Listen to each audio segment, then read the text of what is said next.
Very good evening. Welcome to News Tonight on Rajya Sabha television, where we get you a complete roundup of the day's top stories. I'm Aishwarya Kapoor with you. India and Australia have inked a landmark defence pact to access each other's bases, and over 9,000 coronavirus cases in India in a single day for the first time. These big stories and much more coming up in the next 30 minutes. Prime Minister Narendra Modi held his first ever bilateral virtual summit today with his Australian counterpart. During the summit, the two leaders committed to elevating the India-Australia relationship to a comprehensive strategic partnership. The two nations also signed several key agreements. Here are the details. India is viewing the coronavirus crisis as an opportunity, Prime Minister Narendra Modi said at his bilateral virtual summit with Australian Prime Minister Scott Morrison. Prime Minister Modi said a process of comprehensive reforms covering almost all areas has been initiated. He also called for a collaborative approach to tackling the COVID-19 challenge. वैश्विक महामारी के इस काल में हमारी comprehensive strategic partnership की भूमिका और महत्वपूर्ण रहेगी। विश्व को इस महामारी के आर्थिक और सामाजिक दुष्प्रभावों से जल्दी निकालने के लिए एक कोऑर्डिनेटेड और कोलैबोरेटिव अप्रोच की आवश्यकता है। वैश्विक कल्याण के मूल्य जैसे लोकतंत्र, rule of law, freedom, mutual respect, international institutions का सम्मान और पारदर्शिता आदि को अपहोल्ड करना और प्रोटेक्ट करना हमारी सैक्रेड रिस्पॉन्सिबिलिटी है। यह एक प्रकार से भविष्य के लिए हमारी धरोहर है। आज जब अलग अलग प्रकार से इन वैल्यूज को चैलेंज किया जा रहा है, तो हम आपसी संबंधों को मजबूत करके इन्हें सशक्त कर सकते हैं। Prime Minister Modi said this was the perfect time and opportunity to further strengthen the relationship between India and Australia. He said that their ties are important for the Indo-Pacific region and the world. The two nations also announced the elevation of bilateral ties to comprehensive strategic partnership. यह न सिर्फ हमारे दोनों देशों के लिए महत्वपूर्ण है, बल्कि इंडो पैसिफिक क्षेत्र और विश्व के लिए भी आवश्यक है। मुझे प्रसन्नता है कि हमारे विभिन्न इंस्टीट्यूशनल डायलॉग्स हमारे संबंधों को और सब्सटेंस प्रदान कर रहे हैं। दोनों देशों के बीच निरंतर उच्च स्तरीय एक्सचेंजेस भी हो रहे हैं। व्यापार और निवेश भी बढ़ रहा है, लेकिन मैं ये नहीं कहूंगा कि मैं इस गति से, इस विस्तार से संतुष्ट हूं। जब आप जैसा लीडर हमारे मित्र देश का नेतृत्व कर रहा हो, तो हमारे संबंधों में विकास की गति का मापदंड भी एम्बिशियस होना चाहिए। मुझे बहुत प्रसन्नता है कि आज हम अपने द्विपक्षीय संबंधों को कॉम्प्रिहेंसिव स्ट्रेटेजिक पार्टनरशिप के रूप में अपग्रेड कर रहे हैं। Prime Minister Modi also conveyed his appreciation to Morrison for taking care of the Indian community in Australia during the COVID-19 pandemic, especially the students. Australian Prime Minister Scott Morrison also commended Prime Minister Modi's efforts in pushing for a concerted global approach in dealing with the coronavirus crisis. He also said that India is playing an important part in stabilizing the Indo-Pacific region.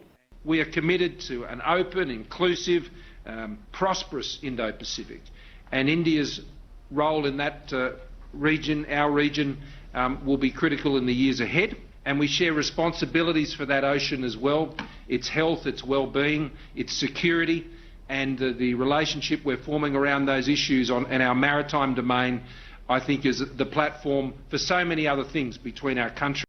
7 agreements were signed during the virtual summit. They include Mutual Logistics Support Agreement for reciprocal access to military logistics facilities, Framework Arrangement on Cyber and Cyber-enabled critical technology cooperation, MOU on cooperation in mining and processing of critical and strategic minerals, Implementing Arrangement on cooperation in defense, science and technology, Cooperation in public administration and governance reforms, Cooperation in vocational education and training, and Cooperation in water resources management. The two nations also announced a shared vision for maritime cooperation in the Indo-Pacific region. We have expanded our areas of engagement. We are looking at collaboration in the two agreements, the arrangements that have been signed, mutual logistic support as well as the implementation on science and technology. There was Prime Minister mentioned about Make in India and invited Australian companies to take advantage of India's program for in Make in India, both for defense production as well as in other areas, whether it be shipbuilding or other manufacturing that is taking place in India. The summit was held after Morrison had to cancel his trip to India in January 2020 due to the devastating bushfires season in Australia. Prime Minister Modi has invited Morrison to visit India after the pandemic is over. The comprehensive strategic partnership document that has been signed between India and Australia today shows convergence of interest and convergence of vision between the two countries for the world. But Australia also has investment capacity and India wants those investments inside. It will be interesting to see that how far Australia is capable to invest in India, given the fact that its relationship with China is also very deep as far as economic and trade relations are concerned. Akhilesh Suman for Rajya Sabha Television in Delhi. Over 9,000 fresh cases of the novel coronavirus have been reported since Wednesday. It marked the biggest jump in the daily count of the virus and comes at a time when restrictions have been largely eased except in containment zones. Here are the details. India on Thursday witnessed its highest daily coronavirus count of 9,304 in the last 24 hours. It took the total COVID-19 case tally to 2,16,919. Deaths from the novel coronavirus have crossed 6,000 after 260 new fatalities were reported since Wednesday. Active cases currently are 1,06,737, while the recovery rate is 47.99%. Among the states, Maharashtra and Tamil Nadu have the highest number of coronavirus cases. Delhi saw its biggest daily spike in the last 24 hours. Maharashtra had 2,560 new cases on Wednesday. The number of COVID-19 patients in the state is now 74,860. Cases in Tamil Nadu also crossed 25,000 with 1,286 fresh cases in the last 24 hours. Tamil Nadu is the second state to register over 25,000 cases. In Delhi, 1,513 people tested positive for COVID-19 on Wednesday. The state's tally now stands at 23,645. The Delhi government has issued new guidelines for sample testing under which only patients who exhibit symptoms will be tested.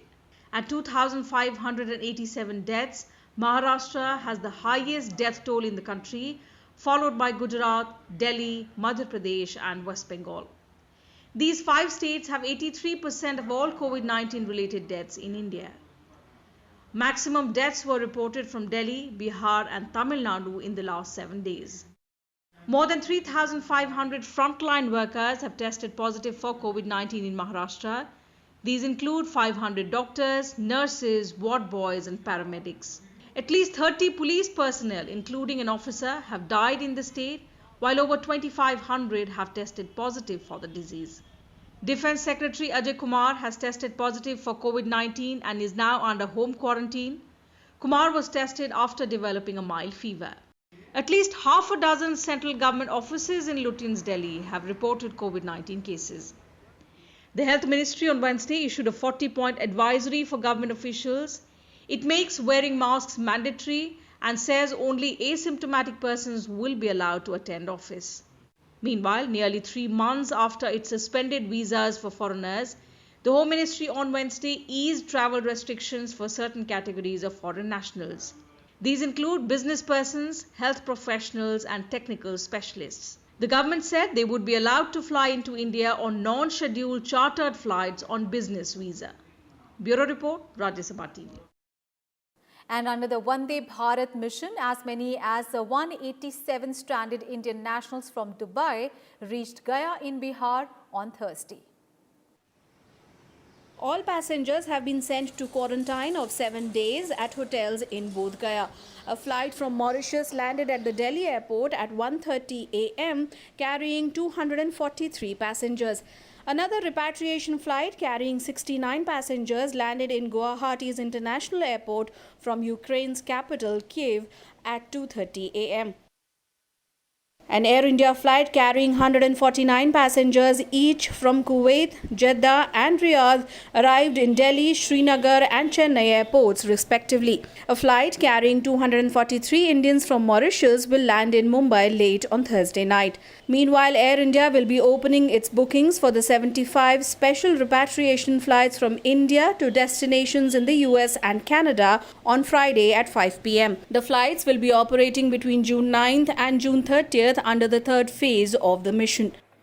Indian Navy ship INS Jalashva has reached Maldives' capital of Malé for the fourth round of evacuations of Indian nationals.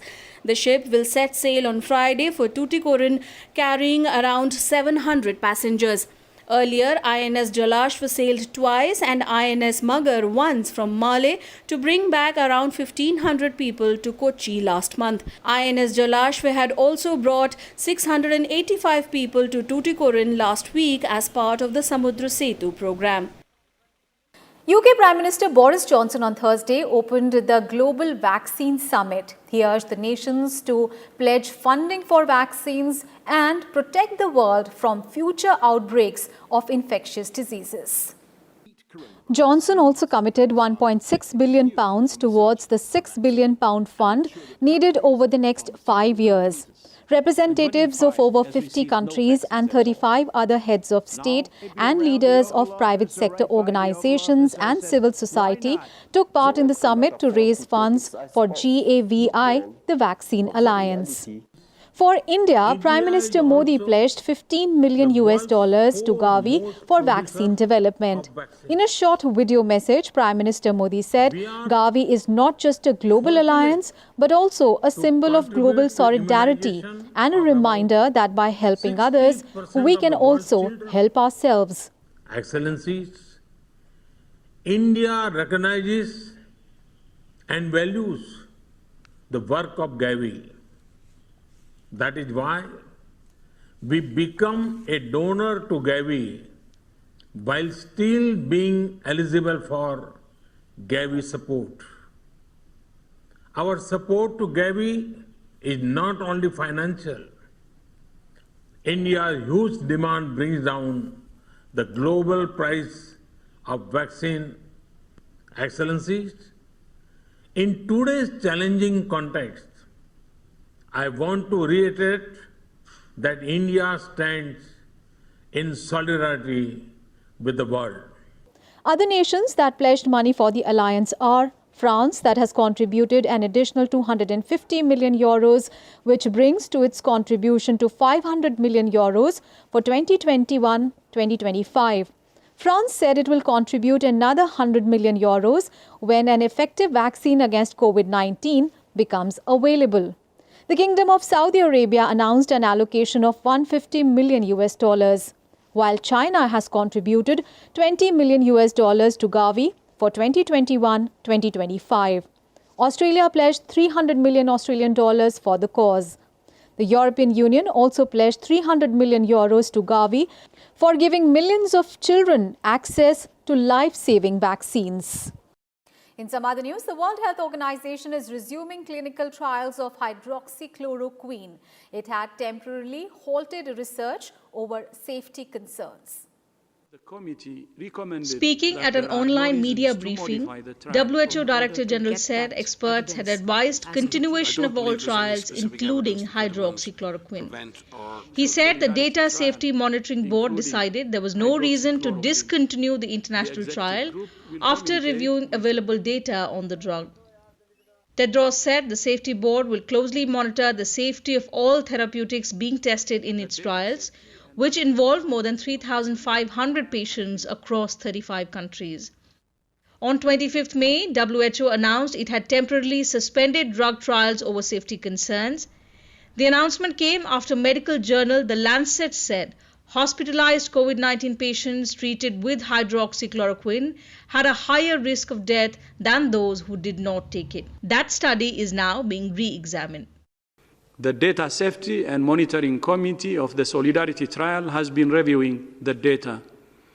On the basis of the available mortality data, the members of the committee recommended that there are no reasons to modify the trial protocol. The executive group received this recommendation and endorsed the continuation of all arms of Solidarity Trial, including hydroxychloroquine. The executive group will communicate with the principal investigators in the trial about resuming hydroxychloroquine arm of the trial. The Data Safety and Monitoring Committee will continue to closely monitor the safety of all therapeutics being tested in the Solidarity trial. U.S. Secretary of State Mike Pompeo has spoken to the foreign ministers of India and several other countries regarding the situation arising out of the COVID-19 pandemic. The other nations include Australia, Brazil, Israel and South Korea. In a statement, State Department spokesperson Morgan Ortagus said, Pompeo and his counterparts discussed the importance of continued close coordination in response to the COVID-19 pandemic. They noted the importance of close cooperation in reopening our economies and combating disinformation, while also addressing the need for concerted efforts to prevent future pandemics. The US administration has close cooperation with India, Australia, Brazil, Israel and South Korea on issues related to the coronavirus pandemic. And now the global update on coronavirus pandemic, and the world is slowly opening up again. People are out shopping and dining, and schools are reopening while travel restrictions have also been lifted in many places. People in Italy have been allowed to move freely within the country from Wednesday. The travel restrictions for travellers from other European Union countries and Britain have also been lifted. Russia eased coronavirus restrictions further, allowing people to go for a walk, and some businesses, including non-food stores, some shopping malls and flower stores, to reopen. On Thursday, London's streets and train stations got busier with more people returning to work. Britain started easing lockdown restrictions on Monday, allowing more businesses to resume operations, while gatherings up to 6 people have also been permitted. However, experts have warned of a second wave of COVID-19 infection, with restrictions easing too soon. On Wednesday, Chancellor Angela Merkel announced a stimulus package of 130 billion euros to speed up Germany's recovery from the coronavirus. In addition, VAT will be reduced from 19% to 16% for 6 months starting on July 1st, while VAT rate for hospitality of 7% would be lowered by 2 points over the same period. The overall cost of the VAT measures will amount to 20 billion euros. The package also includes at least 10 billion euros a year to help municipalities struggling with lower tax receipts with public spending on infrastructure and housing. In Japan, some domestic flights have resumed operations amid social distancing and hygiene measures to avoid further spread of the new coronavirus. Passengers have to wear face masks while temperature checks and other hygienic measures are in place at the airports. Japan is gradually emerging from government restrictions on movement and business since last week. A 3D company in Istanbul has come up with touchless door openers to facilitate daily life in public spaces. The door allows users to open and close the doors without touching the handle and safe passage into the elevator without any physical contact. Turkey started easing restrictions on Monday. Flights and car travel resumed between major cities, while cafes, restaurants, and Istanbul's Grand Bazaar have also reopened. Meanwhile, New Zealand is on the verge of eradicating the COVID-19 pandemic from its shores. The country has not reported any fresh infections in the last 13 days and has only one active case now. Worldwide, the COVID-19 pandemic has claimed 388,423 lives, while more than 6.5 million confirmed COVID-19 cases have been reported so far. And now an update on cyclone Nisarga that moved away towards northern parts of Maharashtra and further weakened into a deep depression. Remnants of the cyclone hit the region hard early on Wednesday. Mumbai witnessed moderate rainfall throughout the afternoon. Colaba recorded 23 millimeters and Santa Cruz 12 millimeters rainfall till 4 p.m. Thereafter, the cyclone weakened with wind speeds of 90 to 100 kilometers per hour. Huge trees were uprooted and roofs of several houses were blown away in Mumbai. Several NDRF teams were deployed to rescue people in the most affected areas. According to the IMD, the cyclone has weakened, but remnants are still there. It said some rainfall will take place till the cyclone recedes. Meanwhile, 2 people died in Pune and 1 in Rajya district in cyclone-related incidents. In Madhya Pradesh, the impact of cyclone Nisarga was visible on the entire state. Intermittent rains continued with heavy winds in most districts. Cyclone Nisarga hit Maharashtra coast with wind speeds of up to 120 km per hour on Wednesday afternoon. It made landfall at Alibag in Rajya district, about 95 km from Mumbai. After the landfall of this severe cyclone Nisarga, it is continuously weakening, and now it is just a marginal cyclone storm with a wind speed of 65 to 75 km per hour. We are expecting that within 3 hours it will further weaken into a deep depression, and next 6 hours it will become a depression. It is moving north-northeastwards across North Madhya Maharashtra. Now it is almost centered over Pune district. So by tomorrow it will be moving towards South Madhya Pradesh as a weak system, as a depression, and hence therefore there is no such wind impact, you can say, and whatever worst was expected, that has been over due to this cyclone. And one person was questioned on Thursday in connection with the killing of a pregnant wild elephant in Kerala. In the heart-wrenching incident, the elephant died a painful death after it was allegedly fed a cracker-filled pineapple. Unable to feed after the crackers burst in its mouth, the elephant died standing in a river. Forest officials said the creature might have gone without eating for nearly 20 days. The Kerala government ordered a probe into the incident in Manarkad Forest Division in Palakkad district. The police were directed to take stringent action against those responsible for the act. A wildlife crime investigation team has also been dispatched to the place for further investigation. Also taking serious note of the incident, Union Environment Minister Prakash Javadekar said, the centre has sought a complete report and stern action will be taken against the culprits. And now an update on the US protests, and the US has apologized to India on Thursday for the desecration of Mahatma Gandhi's statue in Washington, D.C. The statue was vandalized with graffiti and spray paint outside the Indian embassy in Washington. In a Twitter message, US Ambassador to India Ken Juster said he was appalled by the horrific death of George Floyd and the awful violence and vandalism in the days that followed. He assured that his country stands against prejudice and discrimination of any type and that they will recover and be better. The statue of Mahatma Gandhi outside the Indian embassy in Washington, D.C. was reportedly desecrated by unknown persons allegedly involved in the ongoing protests in the US against the custodial killing of African American George Floyd. The incident is reported to have taken place on the intervening night of 2nd and 3rd June. Officials of the Indian Embassy informed the US State Department and registered a complaint with the local law enforcement agencies. The US Park Police has now launched an investigation. Cast in bronze, the sculpture of Mahatma Gandhi was dedicated by then Prime Minister Atal Bihari Vajpayee in the presence of then US President Bill Clinton on 16 September 2000 during his state visit to the United States. The US has been witnessing large-scale protests triggered by the death of African-American George Floyd in police custody.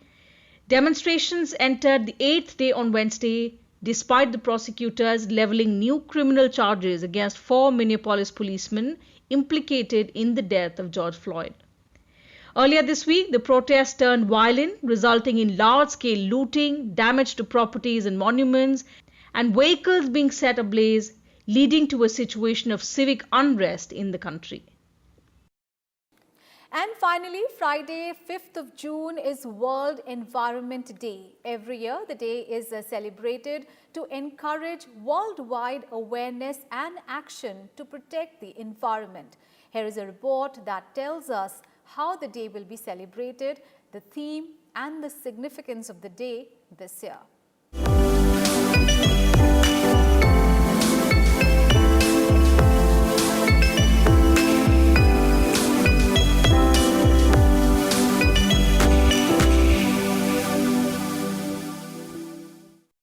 The air we breathe, the water we drink, the sun rays that reach us, and the food we consume every day are all gifts from the environment. It's important for us humans to respect and value these gifts. To remind people not to take nature for granted, the World Environment Day is celebrated every year on the 5th of June. One of the biggest annual events run by the United Nations, this year the World Environment Day comes amid the coronavirus pandemic. This year's theme is Celebrate Biodiversity as a reminder to human beings that they are part of the ecosystem and cannot survive in isolation. The event is being hosted in Colombia in partnership with Germany. According to the United Nations, biodiversity is both an urgent and existential concern. Many recent events, from bushfires in Brazil, the United States and Australia to locust infestations across East Africa and the coronavirus pandemic, demonstrate the interdependence of humans and the webs of life in which they exist. Biodiversity supports all life on land and below water. It affects every aspect of human health, providing clean air and water, nutritious food, scientific understanding and medicine sources, natural disease resistance and climate change mitigation. Changing or removing one element of this web affects the entire life system. Human actions, including deforestation, encroachment on wildlife habitats, intensified agriculture, and acceleration of climate change, have pushed nature beyond its limit. It will take 1.6 Earths to meet the demands that humans make of nature each year. If we continue on this path, biodiversity loss will have severe implications for humanity, including the collapse of food and health systems. COVID-19 has underscored the fact that when we destroy biodiversity, we destroy the system that supports human life. Today, globally, about 1 billion cases of illness and millions of deaths occur every year from diseases caused by coronaviruses. And about 75% of all emerging infectious diseases in humans are zoonotic. That is, they are transmitted to people from animals. It is important to understand that while there may be a food chain and ranking of species, every living thing is connected to another living thing. Together, it forms a network of diverse life forms on the planet. India has fared well on raising awareness about biodiversity, which is an important thrust area in government programs. We are observing, and the theme is biodiversity. As we all know, India, though there are so many constraints of only 2.5% land, constraint of huge population of 16% human population of the world and 16% cattle population of the world. But still we have maintained biodiversity of 8%. World biodiversity is in India. India has been investing a huge amount on biodiversity directly or indirectly through several development schemes to the tune of 70,000 crore rupees per annum as against an annual requirement of nearly 1,09,000 crore rupees. And that's all in this edition of News Tonight. Thanks for watching. Stay safe, good night and take care.